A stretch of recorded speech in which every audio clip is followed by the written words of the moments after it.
इस जानकारी के लिए हमारे साथ मौजूद है वरिष्ठ पत्रकार मुस्तफा हुसैन जी। उनसे जानेंगे किस तरह की अपडेट मध्य प्रदेश की सियासत को लेकर और खासकर सुहासरा विधानसभा सीट पर जो हाई प्रोफाइल सीट बन चुकी है। जी नवीन, आपने बिल्कुल ठीक कहा। उपचुनाव की तारीखों का ऐलान मध्य प्रदेश में अभी नहीं हुआ है, उसके बावजूद हर रोज़ एक नई बात सामने आती है, नया पॉलिटिकल डेवलपमेंट सामने आ रहा है।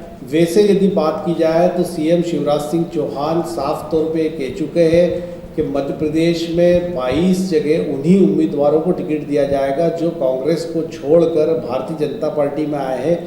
उनके ही बलिदान से जो है बीजेपी की सरकार मध्य प्रदेश में बनी है। लेकिन कांग्रेस ने 2 दिन पहले जो ट्वीट किया था और ये कहा था कि 12 ऐसे स्थान हैं जहाँ पर भारतीय जनता पार्टी उम्मीदवार बदल सकती है। तो सुहासरा सीतामऊ विधानसभा सीट जो है 24 विधानसभा सीटों की यदि हम बात करें जहाँ उपचुनाव हो रहा है, उसमें यह अकेली सीट ऐसी है जहाँ पर जो विधायक थे हरदीप सिंह डंग वो बेहद ही मामूली वोटों से जीते थे, मात्र 300 वोटों से जीते थे।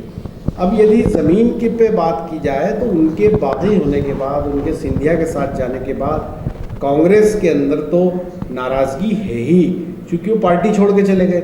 और बीजेपी की यदि बात करें तो भारतीय जनता पार्टी का कार्यकर्ता उनको आत्मसात करने के लिए तैयार नहीं है, क्योंकि बीजेपी का कार्यकर्ता लगातार उनसे लड़ता रहा है। ऐसी स्थिति में हर रोज़ नए समीकरण बनते हैं और बिगड़ते हैं। ये जो सीतामऊ सुहासरा विधानसभा सीट है, यहाँ पर जो सर्वाधिक कार्यकर्ता जिस शख्स के माने जाते हैं वो है किसान नेता बंशीलाल गुर्जर, जो भारतीय जनता पार्टी के प्रदेश महामंत्री भी हैं। बंशीलाल जी गुर्जर वो शख्सियत है जिनका नाम मंदसौर विधानसभा से चला, फिर मनासा विधानसभा से चला, लोकसभा में भी उनका नाम सुर्खियों में रहता है। वो एक बार फिर सीतामऊ सुहासरा सीट पर उनका नाम लिया जा रहा है।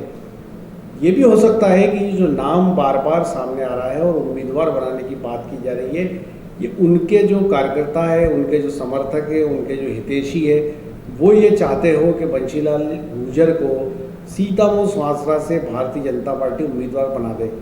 क्योंकि यदि बंशीलाल गुर्जर उम्मीदवार हो जाते हैं बीजेपी से, तो फिर किसी भी सूरत में कांग्रेस की उम्मीदवार का जीतना आसान नहीं होगा, क्योंकि बंशीलाल गुर्जर एक किसान नेता है, किसानों के हक के लिए लगातार लड़ते रहे हैं और पार्टी में भी उनके नाम पे कोई पक्ष विपक्ष नहीं हो सकता, क्योंकि वे सभी धड़ों का समान प्रतिनिधित्व करते हैं।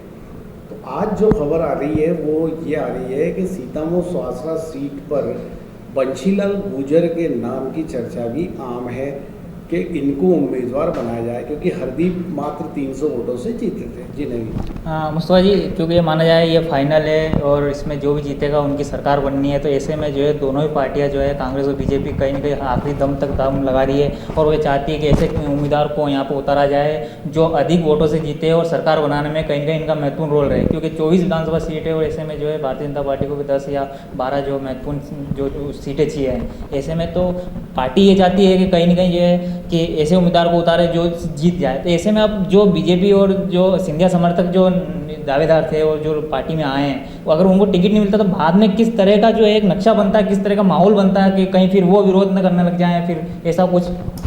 देखिए नवीन, इस समय भारतीय जनता पार्टी के पास 107 विधायक है और सदन में आने वाले समय में उपचुनाव के बाद बहुमत के लिए 9 विधायक असेंशियल हैं। 9 विधायक हर हाल में भारतीय जनता पार्टी को जिताकर लाने हैं, उसके बाद ही सदन में उनका बहुमत हो पाएगा, क्योंकि 230 की विधानसभा में 116 विधायक होना लाजमी है। और ये बात भी लगातार उठती रही है कि यदि सभी सिंधिया समर्थक चुनाव जीत कर मध्य प्रदेश की विधानसभा में आ जाते हैं तो निश्चित तौर पे सरकार जो को वो अपने हिसाब से चलाएंगे, दबाव बनाएंगे। लेकिन ये बात में इसलिए दम कम नजर आता है क्योंकि चूँकि वो भारतीय जनता पार्टी के सदस्य हो चुके हैं, उनको पार्टी के साथ चलना है, इसलिए वो पार्टी लाइन का उल्लंघन नहीं कर सकते।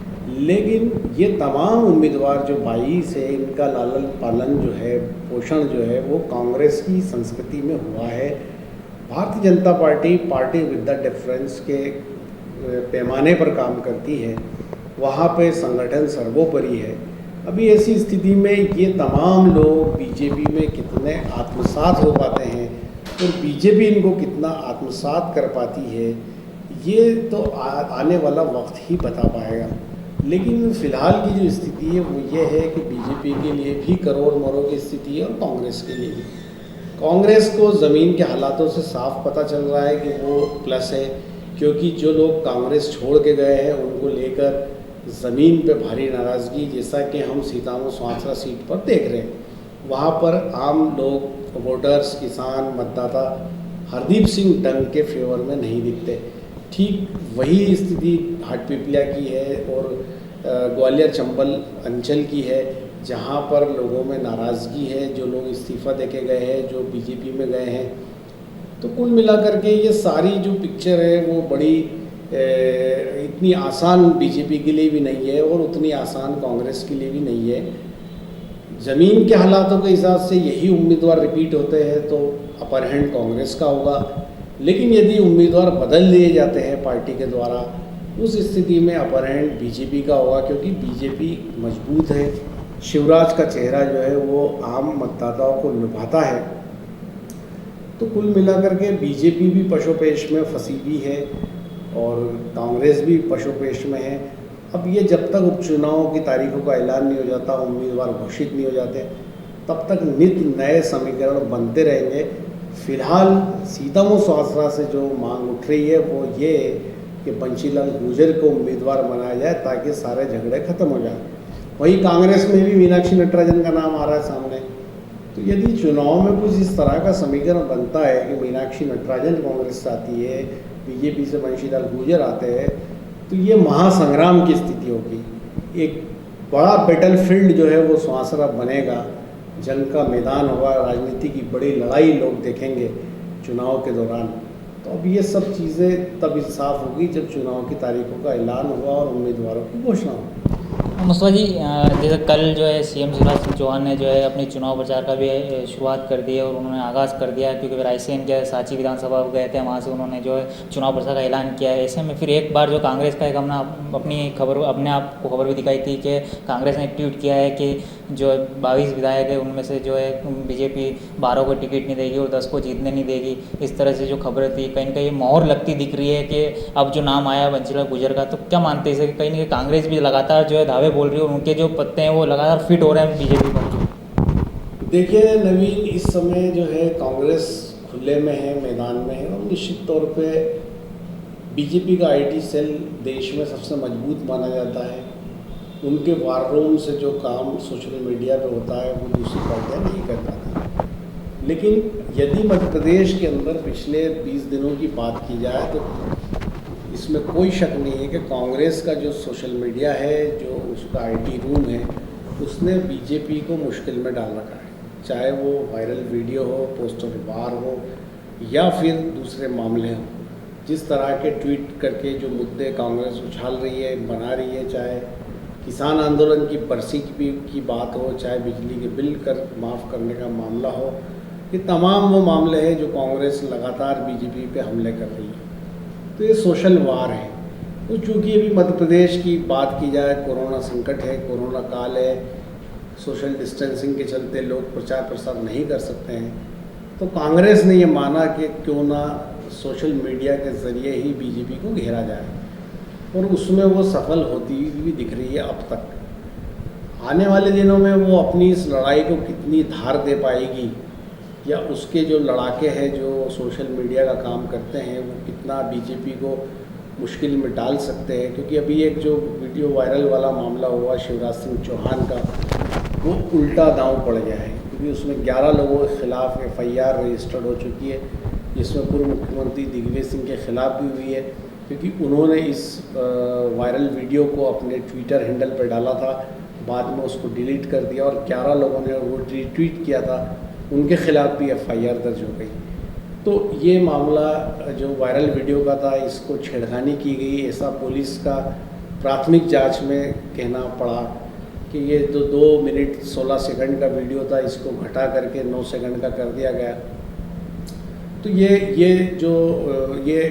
वैसे राजनीति में ये ठीक नहीं माना जाता है, किसी के ऑडियो या वीडियो को तोड़ मरोड़ कर जो है प्रचारित और प्रसारित किया जाए, ये ठीक नहीं है। ये नैतिक तौर पे ये बिल्कुल गलत है और FIR उसमें हो चुकी है। तो कुल मिलाकर के जो स्थितियां हैं वो इस समय उपचुनाव के पहले की, उससे साफ दिख रहा है कि आने वाले दिनों में ये लड़ाई और तेज़ होगी। कांग्रेस के हमले भी तेज़ होंगे, बीजेपी के जवाब भी तेज़ होंगे, बीजेपी भी घेरने की कोशिश करेगी और कहीं ना कहीं ये जो है एक बड़ा संग्राम होगा उपचुनाव का। और मध्य प्रदेश में पहली बार इतनी सीटों पर उपचुनाव हो रहा है। एक ख़ास बात यह है कि वॉइस ऑफ एमपी लगातार हर अपडेट अपने दर्शकों तक पहुंचाता रहा है।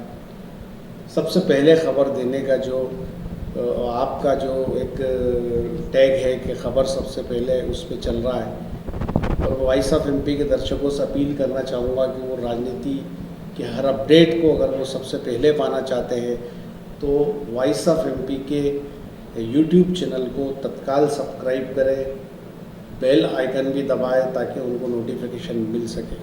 जी नहीं। तो एक आखिरी सवाल मेरा है कि सबकी नज़रें है कि ये जो चुनाव है वर्चस्व का चुनाव भी है, साथ में हमें देखने को मिल रहा है कि ये चुनाव किस तरफ होगा। सिंधिया समर्थक कमलनाथ होगा, आमने सामने सिंधिया और कमलनाथ आमने सामने होंगे, या शिवराज या कमलनाथ आमने सामने होंगे? तो शिवराज वर्सेस कमलनाथ है या फिर शिवराज और सिंधिया वर्सेस कमलनाथ है? देखिए, अभी तक के जो मध्य प्रदेश के राजनीति का जो सिनेरियो है उस पर बात करी जाए तो कांग्रेस पार्टी के जितने भी हमले हैं वो तमाम सिंधिया पे हो रहे हैं। ज्योतिरादित्य सिंधिया को टारगेट करके हमले हो रहे हैं। अभी कांग्रेस पार्टी शिवराज सिंह चौहान को कहीं उपचुनाव में ला नहीं रही है, क्योंकि कहीं ना कहीं शिवराज सिंह की जो छवि है वो ज़्यादा उज्ज्वल है और किसानों में उनका खासा रसूख है। तो ऐसी स्थिति में कांग्रेस ब्लैक लिस्टेड जो है वो सिंधिया को करना चाहती है, उसकी छवि को धूमिल करना चाहती है। वो पब्लिक को ये बताना चाहती है कि किस तरह कांग्रेस की सरकार को सिंधिया ने अपने पद के लिए, लालच के लिए गिरा दिया, एक चुनी हुई सरकार को गिरा दिया। तो अभी की लड़ाई का जो दौर है वो कांग्रेस वर्सेस सिंधिया का साफ दिख रहा है। और आने वाले दिनों की बात करें तो निश्चित तौर पे मैदान में शिवराज और महाराज दोनों साथ ही होंगे कांग्रेस के मुकाबले में। ये दो ही नाम हैं जो बीजेपी को लीड करेंगे, उस प्रचार की कमान को संभालेंगे और कांग्रेस से लड़ाई लड़ेंगे। कांग्रेस की यदि बात की जाए तो मध्य प्रदेश में फ्रंट पे कमलनाथ ही रहेंगे, क्योंकि दिग्विजय सिंह की जब भी बात आती है, दिग्विजय सिंह का नाम आता है तो बीजेपी के हमले तेज हो जाते हैं, कांग्रेस को बचाव की मुद्रा में आना पड़ता है। क्योंकि बीजेपी दिग्विजय सिंह का नाम आते ही 10 साल के कांग्रेस के शासन को कुशासन कहकर पुकारती है। जब बिजली संकट था, सड़कें खराब थी, बहुत सारी ऐसी बातें हैं। तो दिग्विजय सिंह का लंबे समय से काम भी रहा है कि वे नेपथ्य में रह के, पर्दे के पीछे रह के काम करते हैं, चुनाव में फ्रंट पे नहीं आते। वो पार्टी जाजम पे मेल मिलाप कराने का काम, इंडोर मीटिंग करने का काम ही करते हैं। तो ये बात तय है कि आने वाले समय में कमान कमलनाथ के हाथ में होगी और बीजेपी सामने शिवराज और महाराज एक साथ होंगे। तो ये मध्य प्रदेश का जो उपचुनाव है ये बड़ा बैटलफील्ड होगा और यहाँ से एक नई धारा राजनीति की निकलने की संभावना साफ दिख रही है। तो ये थे वरिष्ठ पत्रकार मुस्तफा, जिन्होंने बताया कि मध्य प्रदेश में एक राजनीति की नई धारा जो है इस उपचुनाव में देखने को मिलेगी। साथ ही उन्होंने ये बताया कि सुहासरा विधानसभा सीट जो है हाई प्रोफाइल सीट बनती नज़र दिख रही है, क्योंकि यहाँ लगातार जो भारतीय जनता पार्टी के साथ कांग्रेस की तरफ से भी कई नामों के नाम जो सामने आ रहे हैं। ऐसे में जो है कहीं ना कहीं ये सीट जो हाई प्रोफाइल बनती जा रही है। मेरे सहयोगी कासिम मंसूरी के साथ नवीन पाटीदार।